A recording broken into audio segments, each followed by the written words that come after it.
নলবাৰীৰ এগৰাকী যুৱ প্ৰজন্মৰ যুৱক আৰু সেই যুৱকজন হৈছে জুবিন অনুৰাগী। যিহেতু জুবিন গাৰ্গে আমাক সকলোকে কোনোবাই গুচি গ'ল, এতিয়াও জুবিন গাৰ্গৰ বাবে সমগ্ৰ অসমতে শোকৰ ছাঁ পৰি আছে। জুবিন নোহোৱা প্ৰায় আজি এমাহ হ'বৰ হ'ল আৰু জুবিন ঢুকুৱাৰ প্ৰায় এসপ্তাহ পিছৰে পৰা নলবাৰীৰ যিগৰাকী জুবিন অনুৰাগী, তেওঁক ধন নামেৰে পৰিচিত, নলবাৰীৰ সকলোৱে ধন বুলি ক'লে গম পায়, তেওঁ ক্ষুদ্ৰ ব্যৱসায়ী। আৰু জুবিন ঢুকুৱাৰ এসপ্তাহ পিছৰে পৰা আজিলৈকে তেওঁ প্ৰায় 1000ৰো অধিক নাহৰৰ পুলি তেখেতেও বিতৰণ কৰিছে বিভিন্ন লোকৰ মাজত নিজৰ পকেটৰ পইচাৰে। আৰু সেই যুৱকগৰাকী আমাৰ লগত আছে, আমি কথা পাতিব বিচাৰিম। যিহেতু আজিলৈ তেওঁ নাহৰৰ যি পুলি, সেই নাহৰৰ পুলিসমূহ বিতৰণ কৰি আছে। ডি নিউজ ডি নৰ্থ ইষ্টলৈ আপোনাক স্বাগতম জনাইছোঁ। ধন্যবাদ। বৰ দুখৰ কথা, হিয়াৰামঠো সকলোৰে হাৰ্টথ্ৰব জুবিন গাৰ্গে আমাক এৰি গুচি গ'ল। আৰু আপুনিও এজন জুবিন অনুৰাগী। জুবিন ঢুকুৱাৰ প্ৰায় এসপ্তাহ পিছৰে পৰা আপুনি নাহৰৰ পুলি বিভিন্ন লোকৰ হাতত তুলি দিছে। এই পদক্ষেপটো কিয় ল'লে? জুবিনৰ স্মৃতি জীয়াই ৰখাৰ বাবে নেকি? আচলতে পোনপ্ৰথমে মই আপোনালোকক মোৰ ইয়াতে অহাৰ কাৰণে বহুত বহুত ধন্যবাদ। মোৰ ফালৰ পৰা ডি নিউজক স্পেচিয়েলি ধন্যবাদ জনাইছোঁ।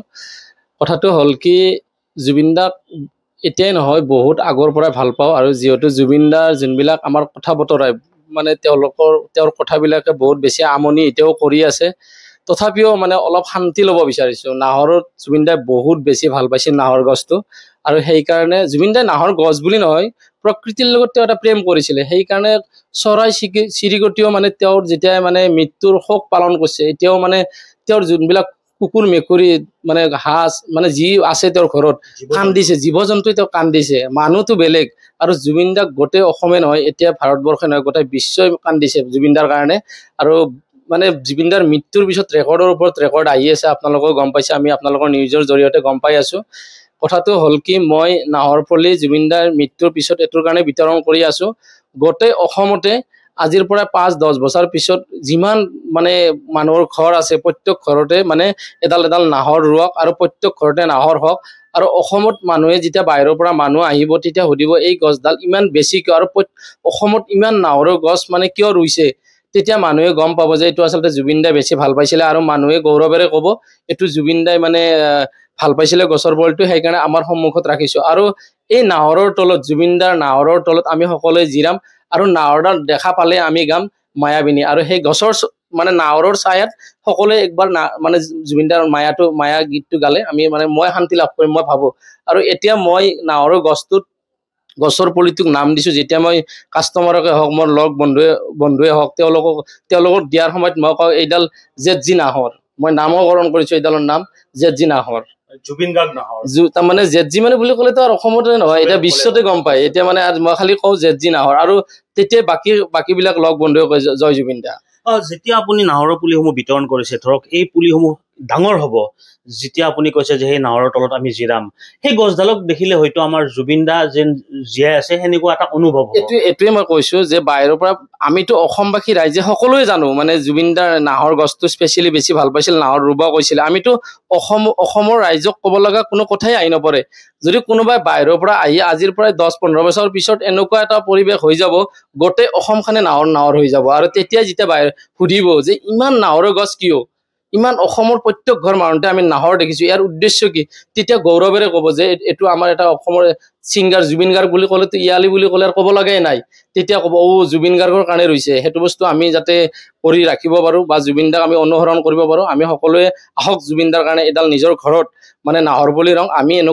আমিতো এনেকুৱা এটা সক্ষম নাই যে আমি প্ৰত্যেককে এটা নাহৰ পুলি দিব পাৰিম, কিন্তু প্ৰত্যেকজন মানুহে জুবিন দাই এটা কথা কৈছিল গৰিমা বৌক, যে আমাৰ পিছলৈকে যেতিয়া অসুখ বিসুখ হ'লে টকা পইচা অলপ লাগিব, তেতিয়া আমাৰ কি কৰিম।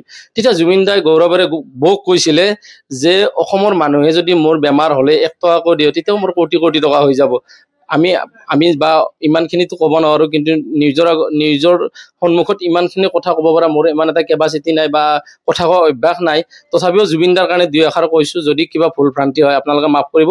কিন্তু মই এটা কথা ক'ব পাৰোঁ, ৰাইজে নখ জাকৰিলে নইব সেইকাৰণে আমি এটা নাহৰৰ পুলি ৰুব পৰা আমাৰ সকলোৰে অসমবাসী ৰাইজৰ কেপাচিটি আছে আপোনালোকে নিজাববীয়াকৈ হ'লেও মানে আপোনালোকে এটা নাহৰৰ পুলি ৰুৱক আৰু জুবিন দা জয় জুবিন দা বুলি কৈ সেই গছডালৰ তলত আপোনালোকে গৌৰৱেৰে মায়াবিনী গাওক আমি চবে এতিয়া মানে এতিয়া যদি আপোনালোকে মানে ক্লাছ 1-2 ক্লাছত পঢ়া বা আপুনি ল'ৰা ছোৱালীকো যদি সুধে মায়াবিনী কাৰ গান কয় ক'ব জুবিন দাৰ গান আৰু মায়াবিনী তেওঁলোকে সুন্দৰভাৱে গীতটো গাই দিব মই কোৱা কথা নহয় এইটো অসমবাসী ৰাইজে জানে আৰু জুবিন দা এনেকুৱা একজন মানুহ তেওঁৰ নিজৰ যিটো প্ৰতিভা তেওঁখিনি প্ৰতিভাখিনি কোনো শেষ কৰিব নোৱাৰে এই প্ৰতিভা সদায় থাকিব এতিয়ালৈ কিমান নাহৰৰ পুলি আপুনি বিতৰণ কৰিছে মইতো মোটামুটি 1000ৰ ওপৰত মানে মই এতিয়া মানে বিতৰণ কৰিছো আৰু এইটো পুৰা অব্যাহত থাকিব মই যিমান পাৰো মই বিলাই থাকিম মানে এইটো ধন্যবাদ জনাইছো আৰু এয়াই আছিল জুবিন উৰুগী ধন যাক ধন নামেৰে পৰিচিত নলবাৰীত আৰু এনেদৰে তেখেতে এতিয়া নাহৰৰ পুলি বিতৰণ কৰি আছে ৰাইজৰ মাজত যাতে নাহৰ গছটো দেখিলেই যে অনুভৱ হয় যে এডাল নাহৰ নহয় আচলতে যাৰ আমাৰ জুবিন দা আৰু এনেদৰে এতিয়া এই যুৱকজনে সকলোৰে মাজত নাহৰৰ পুলি বিতৰণ কৰি আছে সমগ্ৰ অসমতে তেখেতে বিতৰণ কৰিব তেখেতক আমি ধন্যবাদ জনাইছো আৰু আজিলৈ ইমানতে সামৰিছো the news the North East চাই থকাৰ বাবে ধন্যবাদ